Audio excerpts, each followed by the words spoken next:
இந்த தேர்தலில் ரொம்ப சுவாரஸ்யமான நிகழ்வுகள் எல்லாமே நடந்துட்டு இருக்கு. விசிகா, கம்யூனிஸ்ட் கட்சிகள், காங்கிரஸ் இவங்க 3 பேருமே திமுகவுக்கு நிகராக பிரச்சாரம் செய்யவில்லை அப்படிங்கிற ஒரு குற்றச்சாட்டு வந்துட்டு இருக்கு. அப்போ இந்த கூட்டணிக்குள்ளேயே உள்ளடி வேலைகளில் ஏகப்பட்ட பேர் இவனுக்கெல்லாம் நாம ஏன் ஒர்க் பண்ணணும், இந்த கூட்டணிக்கு நாம ஏன் ஒர்க் பண்ணணும் அப்படின்னு சொல்லி பிரிஞ்சு இருக்காங்க.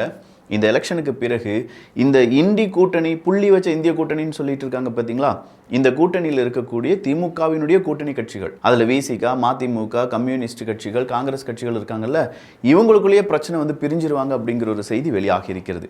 இதற்கான காரணம் என்ன அப்படிங்கிறதையும், இப்போது இருக்கக்கூடிய எலெக்ஷனை இது எந்த அளவுக்கு பாதிக்கும் அப்படிங்கிறதையும் இந்த ஒரு பதிவில் பார்க்க போகிறோம். இது ஆழமான அரசியல் சதுரங்கம்.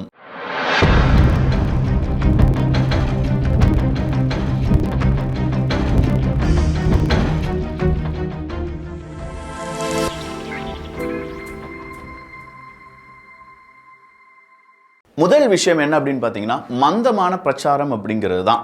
கொஞ்சம் யோசிச்சு பாருங்களேன், இவ்வளோ வருஷத்தில் திமுகவினுடைய பிரச்சாரம் இந்த அளவுக்கு மந்தமாக இருந்ததா சரித்திரமே கிடையாது. ஏன்னா மக்கள் விரட்டி அடிக்கிறாங்க. விரட்டி அடிக்கக்கூடிய மக்கள் அங்கே இருக்கக்கூடிய அமைச்சர்களாக இருக்கட்டும், எம்எல்ஏவாக இருக்கட்டும், எம்பிக்களாக இருக்கட்டும், யாரை பார்த்தாலும் கேள்விகள் அப்படிங்கிறத கேட்குறாங்க. 5 வருஷமா இங்கே இல்லையேப்பா, ஆவடி நாசர் அவர்களை பற்றி கேட்குறாங்க, இனிகோ அவர்களை பார்த்து கேட்குறாங்க, அனிதா ராதாகிருஷ்ணனை பார்த்து கேட்குறாங்க, ஏவா வேலு அவங்களுடைய ஆதரவாளர்கள் போனால் அங்கே கேட்குறாங்க, பாலாஜி, செந்தில் பாலாஜி கோவைக்கு போனால் இதெல்லாம் பார்த்துக்கோங்க, இதெல்லாம் உங்கள் ஆட்கள் தான் செஞ்சாங்க அப்படின்னு சொல்கிறாங்க. இப்படின்னு சொல்கிற பல அமைச்சர்களும் பல முக்கியமான தலைகளும் எதிர்ப்புகளில் ரொம்ப பெரிய அளவில் என்ன செஞ்சிட்டு இருக்காங்க, அப்படி அல்லோல்பட்டு இருக்காங்க அப்படின்னு சொல்லலாம். வேற ஒன்றுமே கிடையாதுங்க. திருச்செந்தூரை நான் அடுத்த திருப்பதியாக மாற்றி தருவேன் அப்படின்னு சொல்கிறாரு அனிதா ராதாகிருஷ்ணன் அவர்கள்.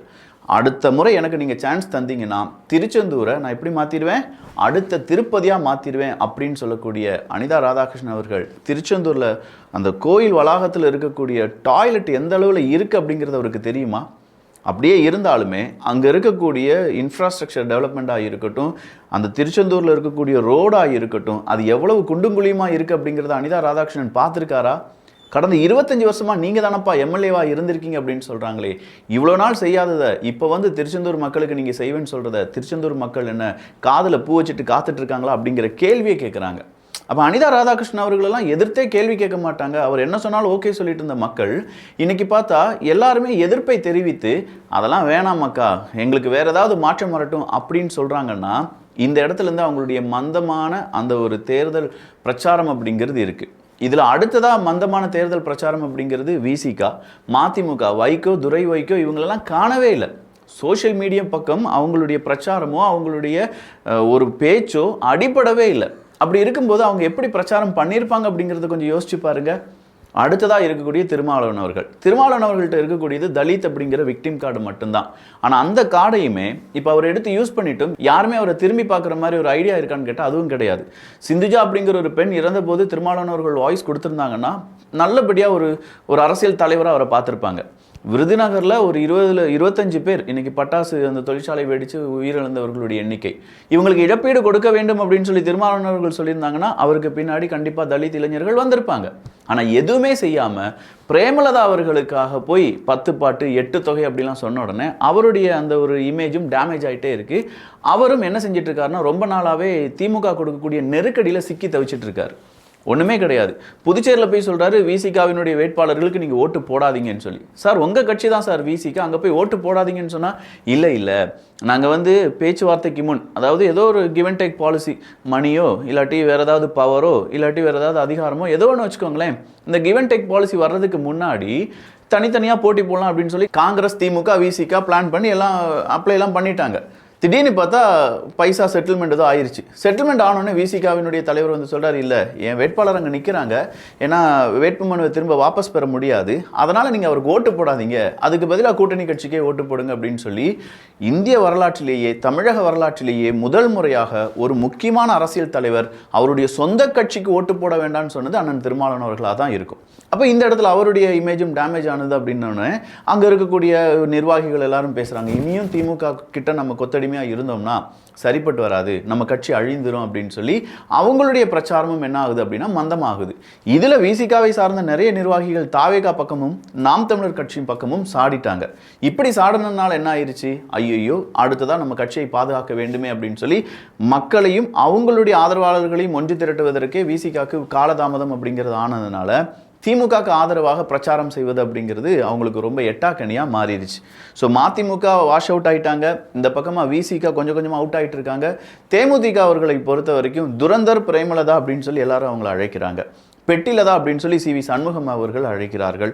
அடிக்கடி பிரேமலதா அவர்கள் அண்ணன் எடப்பாடி தான் அடுத்த முதலமைச்சர் அப்படின்னு சொல்லி உண்மையை வேற ஒத்துக்கொள்கிற மாதிரி, சார் என்ன சார் ஸ்பை நெட்வொர்க்கை திமுகக்குள்ளேயே அனுப்பிட்டீங்களா அப்படின்னு சொல்லி எடப்பாடி பழனிசாமி அவர்களை பார்த்து எல்லாரும் கேட்டுட்டு இருக்காங்க. பொதுவாக திமுக காரங்க தான் ஒவ்வொரு கட்சிக்குள்ள அவங்களுடைய ஆதரவாளர்களை அனுப்பி ஓட்டை பிரித்து இங்கிட்டு வந்திருப்பா அப்படின்னு சொல்லி மக்கள் நீதி மையம்லாம் இருந்துச்சு பார்த்தீங்களா, மக்கள் நீதி மையம் ஓட்டை பிரித்தாங்க. இப்போ திமுகவில் போய் ஐக்கியமாயிட்டாங்க. செந்தில் பாலாஜி அவர்களுக்கு எதிராக பேசிட்டு இருந்த கமலஹாசன் இன்னைக்கு அவருக்கு ஆதரவாக வேட்பாளர் இவர் தான், நீங்கள் தான் ஓட்டு போடணும், சட்டம் என்னது ஆனால் மாப்பிள்ள அவர் தான் அப்படிங்கிற மாதிரி ஏகப்பட்ட காமெடியாக மாறிட்டு இருக்காரு கமலஹாசன் அவர்கள். ஸோ இதே ஒரு நிலைமையில் யாருக்கும் அப்படி மாறி வந்துருச்சு அப்படின்னு பார்த்தீங்கன்னா ஒவ்வொரு கட்சிகளாக இருக்கக்கூடிய கட்சிகள் எல்லாமே இப்போ திமுகவினுடைய வசம் வீழ்ந்து கொண்டிருக்கிறார்கள். சரி இவ்வளோதானான்னு கேட்டால் கம்யூனிஸ்ட் கட்சிகள் என்ன செய்கிறாங்க, கிடையாது எங்களுடைய வேட்பாளர்களை நாங்கள் ஜெயிக்க வைப்பதற்கு எங்களுக்கு படாத பாடா இருக்குது, மக்கள் எல்லாரும் எதிர்ப்பை தெரிவிச்சிட்டு இருக்காங்க, இதில் திமுகவினுடைய வேட்பாளர்களுக்கு நாங்கள் எங்கேருந்து ஓட்டு கேட்க அப்படின்னு சொல்லி அவங்களும் என்ன செஞ்சிட்டு இருக்காங்களாம், பிரச்சாரம் பண்ணுறதுல ரொம்ப சுணுக்கம் அப்படிங்கிறது ஏற்பட்டிருக்கான். இதெல்லாம் கட்சி தலைமை பார்த்து உதயநிதி ஸ்டாலின் அவர்கிட்ட போய் எப்போ ஏதாவது நல்லா பேசுன்னு சொன்னால் உதயநிதி ஸ்டாலின் அவர்கள் ஒரே ஒரு ஃபோட்டோ வச்சு மட்டுமே இந்த பிரச்சாரத்தை முடிக்க நினைக்கிறாரு.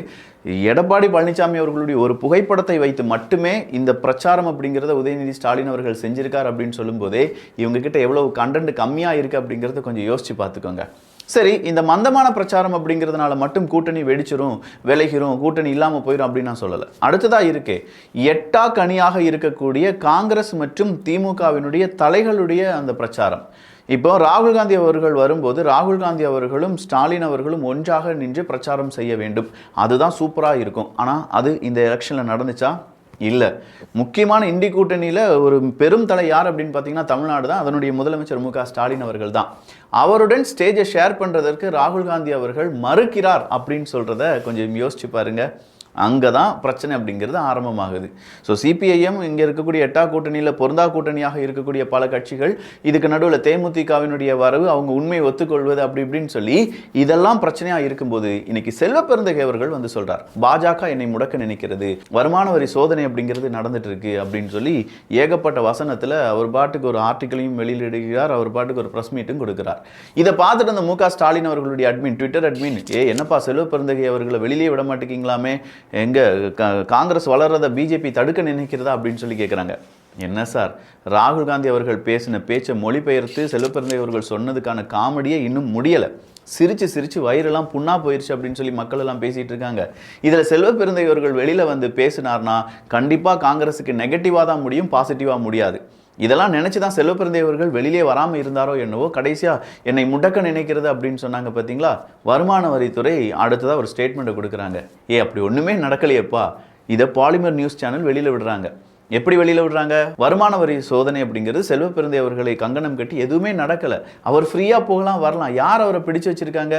ஆனால் நான் என்ன கேட்குறேன்னா, வருமான வரி சோதனையில் செல்வப்பெருந்தகை அவர்களுடைய பெயரே இல்லாத போது அவர் வீட்டை விட்டே வெளியில் வராமல் இருந்து வருமான வரி சோதனை வரும்னு சொல்லி வெயிட் பண்ணிட்டு இருந்தாரான்னு தெரியலை.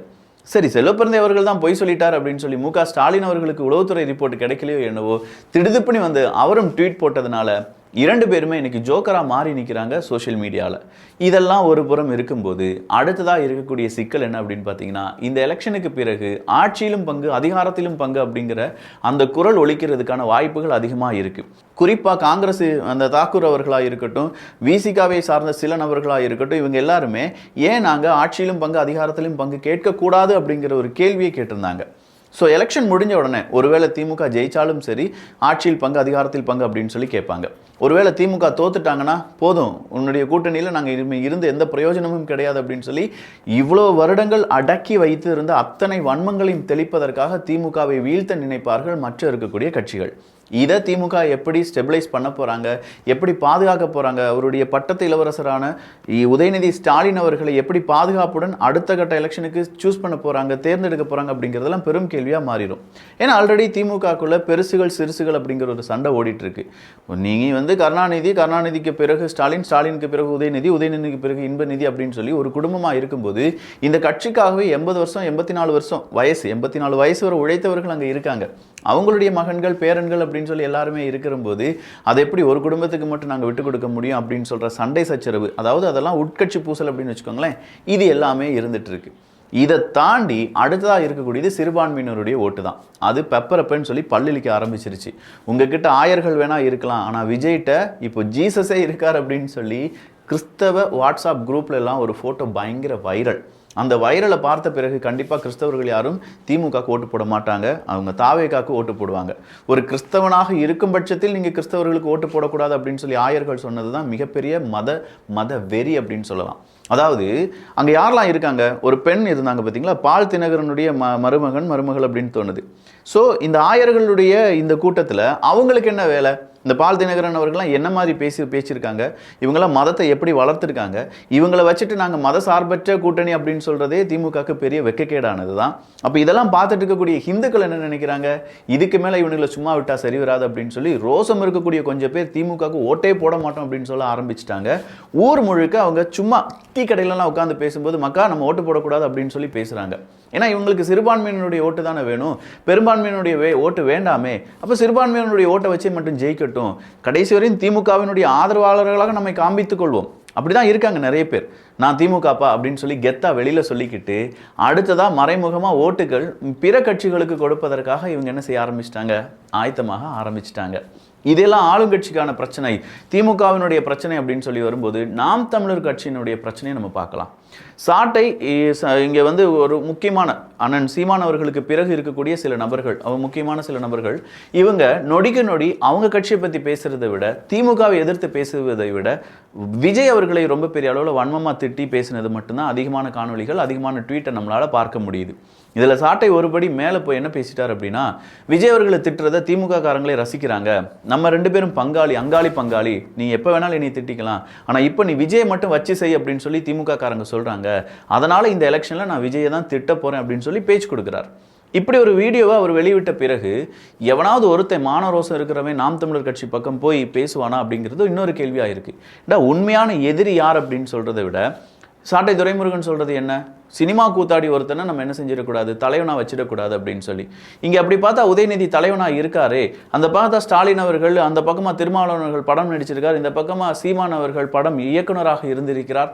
அப்போ சினிமா அப்படிங்கிறது மட்டும்தான் உங்களுடைய பிரச்சனை என்றால் கிடையாது. உங்களுக்கு பல விதமான வன்மங்கள் இருக்குது. அதனால் நாம் தமிழர் கட்சியினுடைய ஓட்டுக்களை நீங்கள் என்ன செய்ய ஆரம்பிச்சிருக்கீங்க, அறுவடை செய்யலை, கண்டிப்பாக குறைக்க ஆரம்பிச்சிருக்கீங்க. இந்த எலெக்ஷன் நாம் தமிழர் கட்சிக்கும் வாழ்வா சாவா அப்படிங்கிறது தான். ஏன்னா 8% ஓட்டு அப்படிங்கிறது இந்த முறை கூடுனா மட்டும்தான் நாம் தமிழர் கட்சி வளர்ச்சி அடைந்திருக்கிறது அப்படிங்கிறது அர்த்தம். இல்லை கீழே வந்துருச்சு அப்படின்னா வீழ்ச்சி பாதைக்கு சென்று கொண்டிருக்கிறது, அதை உடனடியாக தடுத்து நிறுத்த வேண்டும் என்பது தான் அர்த்தம். அப்போ அதுவும் இந்த எலெக்ஷனில் தெரிஞ்சிடும். சரி, இந்த இடத்துல அதிகமாக நாம் தமிழர் கட்சியை பற்றி நீங்கள் பேசாமல் இருக்கீங்களே அப்படின்னு சொல்கிற ஒரு சில விமர்சனங்கள் என்னால் பார்க்க முடியுது. சார், நாம் தமிழர் கட்சியில் இருக்கக்கூடிய முக்கியமான உறுப்பினர்களே அவங்க கட்சியை பேசுகிறத விட்டுட்டு அடுத்தவங்க கட்சியை பற்றி பேசிகிட்டு இருக்கான். அப்போ ஏன் முன்னாடி இருக்கக்கூடிய மிகப்பெரிய ஒரு பிரச்சனை என்ன, இப்போ இருக்கக்கூடிய ஆளும் கட்சிக்கு எதிராக யார் யார் இருக்காங்க, அவங்க எந்த மாதிரி ஸ்ட்ரகிள் பண்ணிட்டு இருக்காங்க, எப்படி அவங்களுடைய மாற்றத்தை கொண்டு போயிட்டு இருக்காங்க, இதை முன்னிலைப்படுத்தும் போது நாம் தமிழர் கட்சியினுடைய இடும்பவனம் கார்த்திக் அவர்களாக இருக்கட்டும், இல்லாட்டி சாட்டை துரைமுருகனாக இருக்கட்டும், அண்ணன் சீமான் அவர்களை தவிர மீதம் இருக்கும் எல்லாருமே விஜய் அப்படின்னு சொல்லி விஜய் பின்னாடி தொங்கிட்டு இருக்கும்போது எப்படி பேச தோன்றும் அப்படிங்கிறது இன்னொரு கருத்து. ஸோ உங்களுடைய ஓட்டு வங்கிகளை நீங்களே குறைத்துக் கொள்வதற்கான பல வாய்ப்புகளையும் நாம் தமிழர் கட்சியை சார்ந்தவர்கள் ஏற்படுத்தி கொண்டிருக்கிறார்கள். அதனால் அவங்க சரியானா மட்டும்தான் கட்சியும் சரிப்படுத்த முடியும். இந்த பக்கமாக தாவேகா அவங்களுடைய வேலையை செஞ்சுட்டு இருக்காங்க, நிறைய அவங்களுக்கு ஸ்டார்டம் இருக்குது, அவங்களுடைய ஓட்டு வங்கி எவ்வளோ இருக்க போகுது அப்படிங்கிறது இந்த எலெக்ஷனுக்கு நமக்கு தெரிஞ்சிடும். ஸோ ஓவராலாக பார்க்கும்போது அதிமுகவினுடைய ஓட்டு வங்கி பெருசாக பாதிக்கிற மாதிரி நமக்கு தெரியவே இல்லை. திமுகவினுடைய எதிர்ப்பு வங்கி அந்த ஓட்டுகள் தாவேகா பக்கம் அதிகமாக போக போகுது. இந்த பக்கமாக நாம் தமிழர் கட்சியினுடைய ஓட்டு ஒரு விதம் அவங்களுக்கே கிடைச்சிரும். பட் அங்கே இருக்கக்கூடிய அந்த கூட்டத்துக்குள்ளே இருக்கக்கூடிய நிறைய நபர்கள் நிறைய பேருடைய வன்மத்தை கிளறி விட்டுட்டாங்க. நிறைய பேருடைய ஈகோவை டச் பண்ணனால ஒரு சில ஓட்டுகள் அங்கிருந்தும் பிரிந்து தாவேகாக்கு வர்றதுக்கான வாய்ப்புகள் இருக்குது. பட் நீ இப்படி சொல்கிறிய விக்கி, மீதம் இருக்கும் நக்கீரனுடைய கருத்து கணிப்பாக இருக்கட்டும், விகடனுடைய கருத்து கணிப்பாக இருக்கட்டும், இது எல்லாமே ரொம்ப டிஃப்ரெண்ட்டாக இருக்கு. இது எல்லாத்துலேயுமே தாவேகா வந்து இந்த 2 சீட்டு கூட எடுக்காது அப்படின்னு சொல்லிட்டு இருக்காங்களேன்னு கேட்டால், இந்த 2 சீட்டு 3 சீட்டு அப்படிங்கிறதுலாம் இல்லை. கிட்டத்தட்ட எனக்கு தெரிஞ்ச ஒரு 23% மேலே ஓட்டுக்களை வாங்கலாம். ஆனால் அந்த ஓட்டுக்களை வைத்து எத்தனை எம்எல்ஏ வரப்போகிறார்கள் அப்படிங்கிறது இன்னும் புரியாத புதிர் தான். இதெல்லாம் மக்கள் தான் டிசைட் பண்ண போகிறாங்க. ஸோ பெரிய மாற்றம் அப்படிங்கிறத மக்கள் எதிர்பார்க்கிறார்கள் என்றால் நிச்சயமாக ஆட்சி மாற்றம் நடந்தே தீரும். அப்படி இல்லை, எங்களுக்கு இருக்கிறதே பெஸ்ட்டாக தான் இருக்குது அப்படின்னு சொல்கிற மனநிலைமையில் மக்கள் இருக்கிறார்களா என்று கேட்டால் கிடையாது. மக்கள் கோபத்துடன் தான் இருக்கிறார்கள். ஸோ எதிர்க்கட்சியாக இருக்கக்கூடிய எடப்பாடி பழனிசாமி அவர்கள் இந்த ஓட்டு வங்கியில் மிகப்பெரிய ஒரு இம்பாக்டை ஏற்படுத்தி விட்டார் என்றால், எடப்பாடி பழனிசாமி அவர்கள் அடுத்த கட்டத்துக்கு வந்திருக்கக்கூடிய தாவேகா, இவங்க 2 பேருக்கும் இடையே ஒருவேளை ஒரு தொங்கு சட்டசபை அப்படிங்கிறது உருவாவதற்கான வாய்ப்புகள் இருப்பதாகவும் சொல்லப்படுது. பட் இது எல்லாமே சும்மா ஒரு ப்ரெடிக்ஷன் தான். எப்படி விகடன் சொன்னாங்களோ, எப்படி நக்கீரன் சொன்னாங்களோ, அதே மாதிரி நாமளும் சொல்லிட்டு இருக்கோம். இதையும் தாண்டி பல உண்மைகள் அடுத்த ஒரு சில மணி நேரங்களில் வர்றதுக்கான வாய்ப்புகள் இருக்கு. ஏன்னா ஏகப்பட்ட கட்சியினர் அவங்கவுங்க கட்சி தலைவர்களை பற்றி பேச ஆரம்பிச்சிருக்காங்க. அதெல்லாம் என்ன அப்படிங்கிறத அரசியல் சதுரங்கத்தில் பார்த்துடலாம். நல்லதை பகிர்ந்து நல்ல சமுதாயத்தை உருவாக்குவோம். நன்றி, வணக்கம்.